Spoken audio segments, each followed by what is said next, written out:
Doing it. There we go. So when it comes to soloing in multiple different keys, obviously you're fairly comfortable with minor pentatonic position 1, and that is all well and good, and we bloody love to see it. Whereas when it comes to major improvisation, that might be a bit more of an issue. But what we want to remember is that the minor pentatonic position played from the pinky finger could also be the major pentatonic shape. Does that make sense? Okay. Yeah. So let me swap my guitars over here. And basically what that means is every single minor scale has a major scale that has the same notes. So we can easily wrap this up by saying A minor contains the notes A, B, C, D, E, F, G. Very nice and easy to remember. Okay. And C major contains the notes C, D, E, F, G, A, B. So they have the exact same notes, right? Yeah. So if you know A minor, you can solo in A minor, and you will always be in C major. Does that make sense? Yes. Yes. That's a big thing, yeah. So that's why it's like a little bit awkward to explain. So this is what it means. These are the same scales essentially because they contain the same notes. They're not treated the same. Like F major doesn't sound like D minor, but they contain the same notes. Yeah. So if you apply your 5 positions to the major or minor, you'll be in key. Does that make sense? Yeah, that makes sense. Yeah. Lovely. So if we were going to play in minor and do a bit of improv, we would probably start position 1, 5th fret. Just be lovely. But if we wanted to play in C major, well, we'd start from the pinky and go.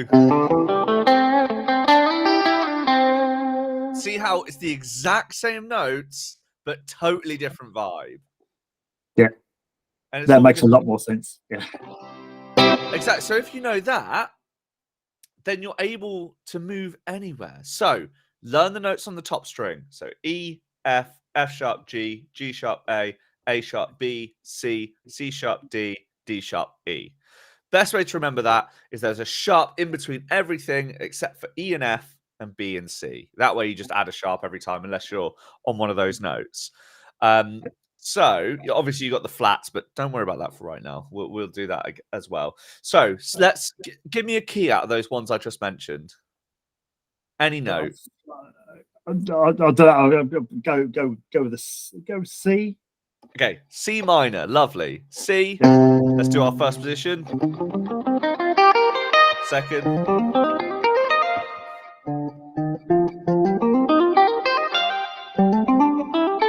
You know, and you go all the way down. C, the relative major, is D sharp. So then we just do everything. Yeah. And so the way we find this out is, okay, we've got if we start our minor scale with these two, minor, major. That's the way to think about it, okay? So if you want to go like, I want to play a B major. I don't know my B major. Well, you do the pentatonic shape and just move it so your pinky starts on that note. So boom, we're in B major now. Make sense? That makes a lot of sense. Yeah, makes a lot of sense. Yeah. Sweet. And like I said, I'm recording this so you can always check it back and make sure it all makes sense. So that essentially gives us 12 major keys, 12 minor keys. Now, that's not, I think you'll get over that hurdle pretty quickly, but then we want to start adding some technique. And like I said, the videos will help you with that. But what we're going to do is we're probably going to learn a couple little twiddly solos. So something as simple as like Nothing Else Matters, you know.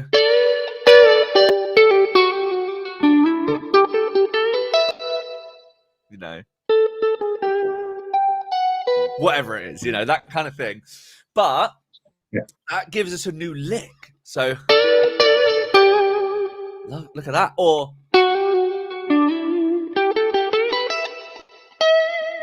so you want to learn that everywhere now. So you want to recognize, okay, we're in our pentatonic. It's just that pentatonic shape. So, okay, well now if we know this and we're in A minor,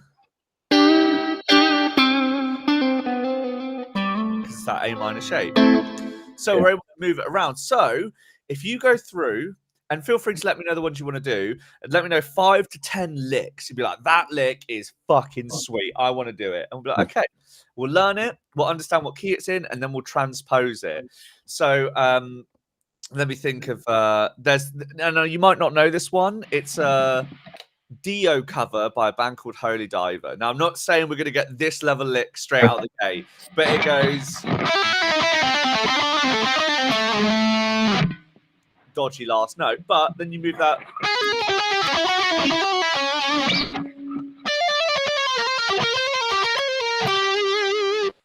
Lovely. So now we have lick.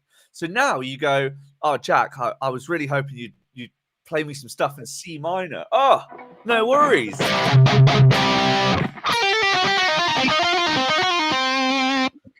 And then so you've got those licks that professional guitarists came up with, so you know they're good. Then you can transpose them all into the same key. Because even if you say, oh, Jack, I want a D sharp minor lick. No worries, mate. Got you.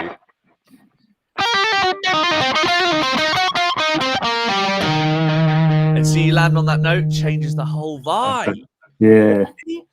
So music theory in that sense is really simple. You just need to know the like few rules and stick to them. So we've done major and minor. We know how to swap between those. It's just the pinky and the index. Then we're going to learn 5 to 10 licks to get our technique and our like music brain moving, adding to like our lick library, if you will. Where did they get that name from?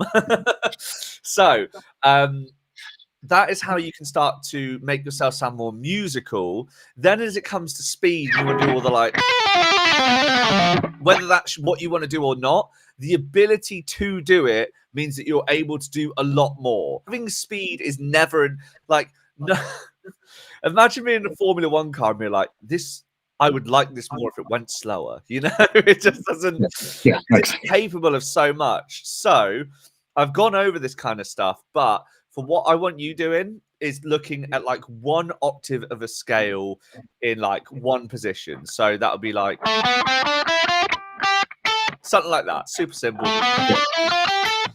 And then take the notes where you have 3 notes per string. So, and just legato them. Pick the first note, hammer on the rest. So do that 4 times per string. Doesn't sound terribly musical. What it's going to do is it's going to make your fingers totally free up. And you'll be able to move them a lot easier. Then as for the picking, just pick each one 4 times. So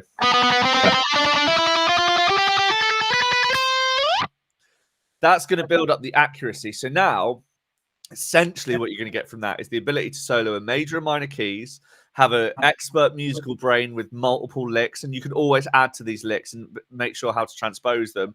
Then we're going to work on speed and technique. So you'll essentially be the greatest guitarist of all time. It'll be great. Yeah. Any questions on anything I just mentioned? No, but definitely what you're saying within that is that has been the struggle for me. Is you sit there and you go, I said, I'll go with the key and go, yeah, great, and you go, yeah, give me 5 minutes. I'll go away. I'll go and think about this, and then I can come back to you. It needs to be more instinctive. And again, I hadn't. So that pentatonic position 1 is what's going to make it instinctive. As long as you know your notes on the top string, then it's where your index is or where your pinky is. You already know your 5 positions from there, or at least you can add position 2 and start to, you know, dip the toe. And I'll have my position 5 because it's right next to it. And that's actually what I speak about in the videos, having a system to connect them all together. Because if I'm in G minor, then it's all well and good knowing my position 4 in A minor, but I can't quickly go to it in G. Okay, so what I'm going to do is I'm going to do my position 1, and then I'm going to add my position 2 because it's only 2 frets away. Not much to think about, 2 frets. And then you go, oh, well, my G's here. Position 4, lovely. And you add them all together like that. Yeah. But yeah, so as long as you know the notes on the top string, that's going to make that really snappy and quick. Then the whole major and minor thing. And then once you've got all of that down, which to be honest with you, mate, I don't think it's going to take that long because I think you do it, but you don't know it, if that makes sense. So if we just get you moving around some keys and stuff, then once you've got that little technique thing we spoke about, what we're going to do is we're going to understand, okay, well, if we're in a scale, let's go A minor. A minor is always the easiest one to remember because it's just the alphabet. And obviously C major, very similar things. So I'll just share my screen with you quickly. So our chords in A minor are always going to be right here. Look at that. A minor. Oh wait, why are these in a way? Okay, this should be diminished. Why are they minor? This isn't the thing I wanted you to see. It's always the way. Right? Come on, be on my side here, internet. No. You know it always gangs up on you, whichever way. Yeah, literally. So this is actually a really handy graph because if we're in A minor here, these are our chords always. And what I want you to see is the first chord is always minor, the second chord is always diminished, third is always major, then you've got two minors next to each other and two majors. See, this is the way all chords in the scale always are. So you've got your A minor, right? Okay. Well, okay, I know it's minor, diminished, major, minor, minor, major, major. You don't need to know that right now. It's in a video. You can come back to it. But that is the order that every single minor scale goes in chord-wise. But we know that C major and A minor are the same thing, right? Yeah. So A minor, A, B diminished, C, D minor, E minor, F major, G major is the same thing from the third one. So once you understand that, because this is always minor, diminished, major, minor, diminished, major, minor, it's always the same. If you know the first note, that's all you need, because all you need is your pentatonic. Then you can start targeting intervals, but we just won't worry about that for right now. That'll be what we're going on to. Yeah. So you'll get an idea, okay, I'm in major and minor. Okay, that's all well and good. But then what do I do? Well, then you add some techniques and some musical proficiency with some licks from the best guitarists in the world.